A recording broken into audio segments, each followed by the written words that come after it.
bookers, and welcome to Breeze Books. Today I'm reviewing The Bane Chronicles by Cassandra Clare. She wrote the Mortal Instruments series, which is also known as the Shadowhunter series. It has like the City of Bones, the City of Glass, all of those books in it. And she actually co-wrote this book with two other authors, Sarah Reese Brennan and Maureen Johnson. It was published in 2013, and it features 11 short stories that just cover the life of the warlock Magnus Bane, and it goes more into his life and some of the things that he's been through over the centuries since he's immortal. And I'm going to read you guys the summary first, and then I'm going to go through the short 11 stories and give you a little bit about each of those. So the summary. Immortal warlock Magnus Bane's life has been long, adventure-filled, and never dull.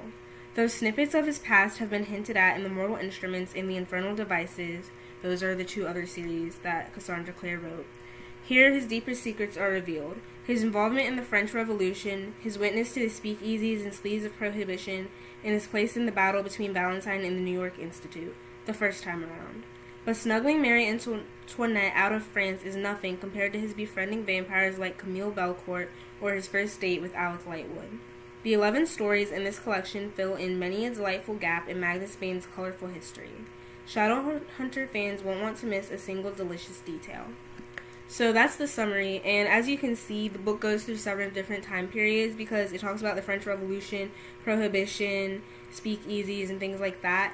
And I feel like as far as historical accuracy that the book does a good job because for each time period it goes through events and things that actually happened, and those are incorporated into the book. So I feel like that part of the book was very well done. And one thing that I do want to say about this book is that I highly recommend that you read the 6 books in the Mortal Instruments series before you read this, so that you can get a better picture of the characters involved and some of the other history and background that's happened. I feel like if you don't read those books that you won't really necessarily be able to relate to this. So I have read the Mortal Instruments series already. I have not read the Infernal Devices series yet. So I was okay with reading this, but I definitely feel like you should at least read that before you read this. And then now I'm going to tell you the names of each of the 11 short stories and give you a little bit about each one. So the first one is called What Really Happened in Peru.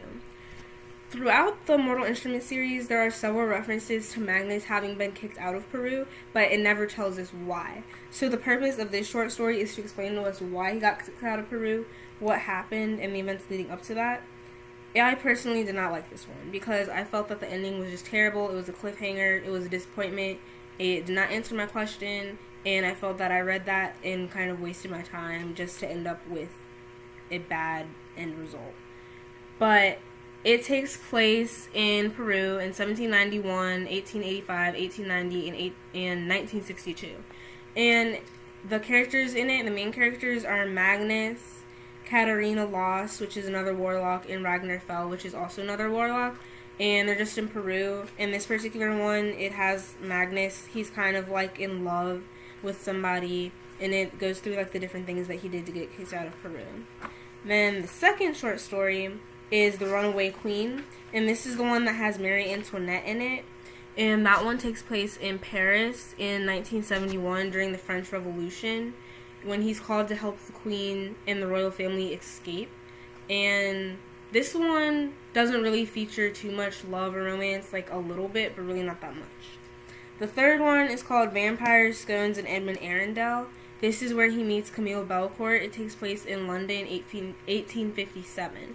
And this one does have a love interest, and basically it's when he goes to the London Institute to help do the Accords, which is like you'd have to read the book to understand what it is. But anyways, he goes there and he meets a Shadowhunter named Edmund Arundel, and they become friends, and it's about that. The fourth one is called Midnight Air. It takes place in London at about 1882, and that one is where he meets James Arundel, and that story is alright. The fifth one is The Rise of the Hotel du Mort, which is in late September 1929 in November, and it has to do with vampires and Aldous Nix trying to open a portal and all of that, and it's has to do with like the stock market crash, and it incorporates that into the story. The sixth one, Saving Rafael Santiago. It's about this boy. Okay, it's about this, how there's a bunch of killings of mundanes by the vampires lately, and because of these killings, this boy named Rafael Santiago and his friends decided they want to be vampire hunters and go and slay this vampire that's killing all of these poor innocent children. So Rafael goes to kill this vampire, and he goes missing. Rafael's mother, Guadalupe, comes to Magnus and asks Magnus, can you please save my son? Can you please find him? Please bring him back to me alive.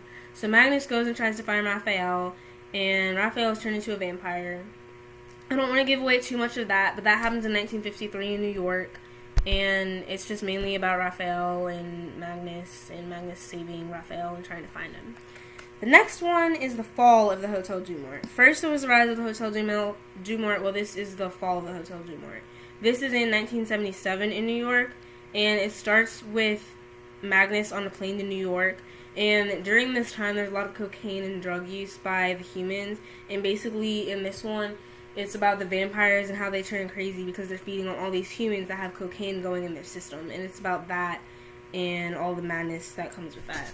The next one, What to Buy the Shadowhunter Who Has Everything and Who You're Not Officially Dating Anyways. So this one features Magnus's love life with Alec Lightwood, who's definitely a big character in the Mortal Instruments series.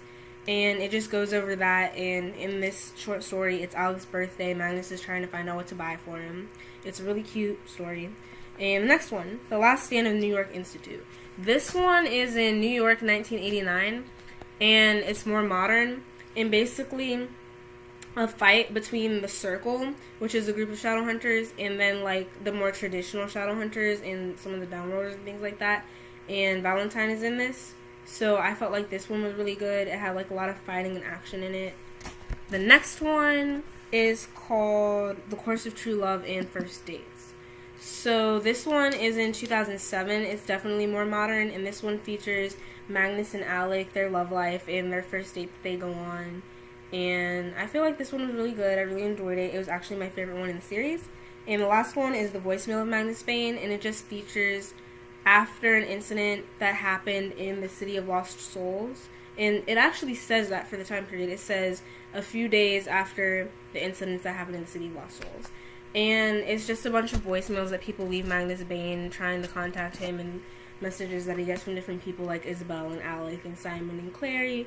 And it's just like transcripts of all the messages they leave him that they found on Magnus's phone afterwards. And there's no real plot to that story. But those are the 11 short stories in the time periods, and I would probably give this book a 4 out of 5, and I recommend it to anyone who's read the Shadowhunter series, wants to know more about Magnus Bane, more about his background, more about his history and his life, his friends, his love interests, and anything like that. So I do recommend it, and I really did enjoy it. It was a very quick and easy read. This one's 507 pages, and each short story I read in about, I'm going to say about 45 minutes, depending on the short story, but I would say that's the average amount of time it took me for each one. So go pick up your copy, and if you like this video, please subscribe and comment and let me know what you think, and I'll see you guys next time on Breeze Books. Thanks for watching.